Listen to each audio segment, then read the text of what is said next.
ஒருத்தர் இப்ப கட்சி ஆரம்பிச்சுக்கிறார் தெரியுமா? யாரு? என்னோட தான் உங்களுக்கு தெரியும். தான் விஜய். அந்த விஜய் சொல்லுகிறாரு, அவர் என்ன பண்ணுவாரோ ஏதோ ஒரு நிமிஷம் கரெக்டா அவரும் திராவிட மாடலுக்கு வந்துட்டாரு. இன்னைக்கு என்ன சொல்லியிருக்கிறாரு? நீட்டு தேர்வு கூடாது சொல்லிவிட்டார். அதை மட்டும் சொல்லல, மாநிலங்களுக்கு உரிமை கொடுக்க வேண்டும் அதையும் சொல்லிட்டாரு. அதை மட்டும் சொல்லல, கல்வியும் சுகாதாரமும் மாநில பட்டியலில் வர வேண்டும் அதையும் சொல்லிட்டாரு. இதெல்லாம் யார் சொல்றது? திராவிட மாடல் தளபதியினுடைய, நீ சொல்லும் போதே சொல்லியிருக்காரு, நம்முடைய தளபதி அவர்கள் சட்டமன்றத்திலே நீட்டுத் தேர்வை எதிர்த்து இயற்றிய சட்டத்தை நான் வரவேற்கிறேன். அது நம்ம உண்மையான ஒரு திராவிட உணர்வு உள்ளவன், தமிழ் உணர்வு உள்ளவன் பேசுகிற பேச்சு. அவர் எந்த கட்சி ஒன்றாலும் எப்படி ஒன்றாலும் ஆரம்பிக்கிட்டோம். ஆனா இன்று தலைவர் அதையும் வரவேற்றிருக்கிறார். நாங்கள் சொன்னதை இந்த கொள்கை ரீதியாக அவர் ஏற்றுக்கொண்டிருப்பதற்கு நாங்கள் மகிழ்ச்சி அடைகிறோம் என்று தலைவர் சொல்லி இருக்கிறார் என்று சொன்னால், யாருன்னா விஜய் ரசிகர்கள் யாருன்னா இருந்தீங்கன்னா மூலையில வேலையில் இருந்தீங்கன்னா தெரிஞ்சுங்க. எல்லாம் இதெல்லாம் நாம் தெரிந்து கொள்ள வேண்டிய செய்தி. அதை செய்திருப்பவர் இன்னைக்கு நம்மளை ஏற்றி நிற்கிறது யாரு? பாட்டாளி மக்கள் கட்சி. நீட்டு தேர்வு கூடாது யார் சொல்றது? அன்புமணி. இந்த பாட்டாளி மக்கள் கட்சியினுடைய இன்றைக்கு அன்புமணி என்ன சொல்றாரு? நீட்டு தேர்வே கூடாது. இன்னைக்கு விக்கிரவாண்டியில் ஒரு கூட்டம் நடக்குது. அதுதான் நானும் விக்கிரவாண்டி கூட்டத்தில் யாரும் தெரியுமா கலந்துக்கிறது?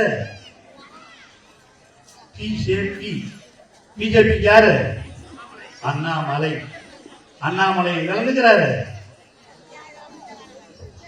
நம்முடைய டாக்டர் ஐயாவும் கலந்துக்கிறாரு. டாக்டர் ஐயாவுடைய மகன் அன்புமணியும் கலந்துக்கிறாரு. அன்புமணி டாக்டர் ஐயாலாம் என்ன சொல்றாங்க? நீட்டு தேர்வு கூடவே கூடாதுன்னு சொல்றாங்க. இன்னைக்கு அந்த மேடையில் அவங்கள பேச சொல்லு பார்ப்போம். என்ன பேசுறாங்க தெரியல. நீட்டு தேர்வு கூடாதுன்னு அண்ணாமலை ஓர வச்சு பேச தயாரா? விஜய் நீட்டு தேர்வு கூடாதுங்கிறதுக்கே எதிர்ப்பு தெரிவித்திருப்பவர் யாரு? அண்ணாமலை. அவர் நீட்டு இருந்தார் நல்லதான் அப்படின்னு அவர் பேசுறாரு. அவரை வச்சுக்கிட்டு நீட்டு தேர்வு இந்தியாவில் எங்கும் இருக்கக்கூடாது என்று அறிக்கை விடுகிற அன்பிற்குரிய பாட்டாளி மக்கள் கட்சியை சார்ந்த அன்புமணி அவர்கள் பேசுவதற்கு தயாரா? ஜாதிவாரி கணக்கெடுப்பு வேண்டும் என்று நாம் சட்டமன்றத்திலே நிறைவேற்றி இருக்கிறோமே, அதை பற்றி அவரிடம் சொல்லி ஒன்றிய அரசு அதை நிறைவேற்ற வேண்டும் என்று சொல்வதற்கு அவர்கள் தயாரா? அதனால இதெல்லாம் நீங்க இதெல்லாம் சிந்திச்சு கேட்கணும். அவங்க எல்லாம் எப்படி ஒன்றாலும் பிஜேபி கூட போய் பாமக சேரலாமா? யாரா தயவுசெய்து எண்ணிப்பாரு.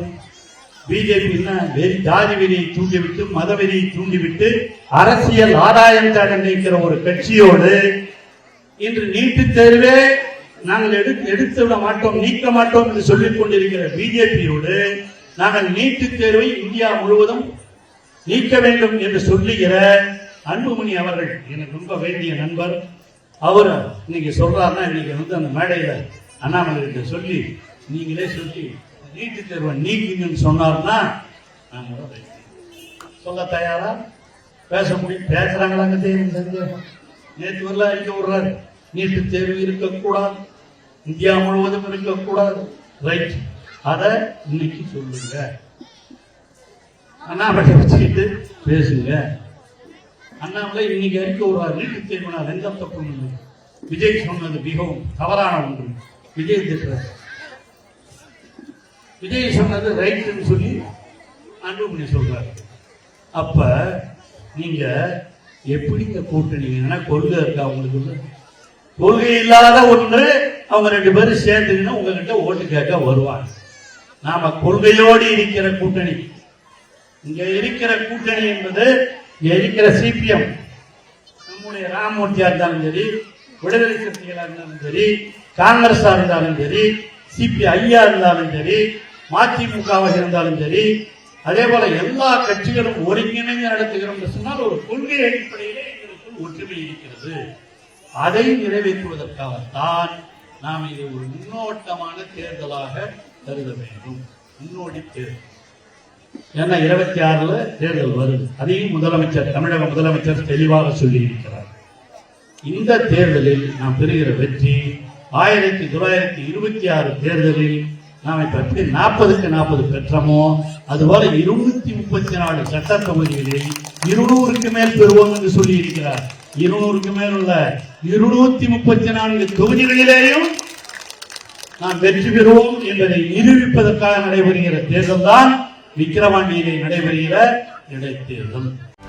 செய்திகளை உடனுக்குடனும் துல்லியமாகவும் தெரிந்து கொள்ள சப்ஸ்கிரைப் பண்ணுங்க.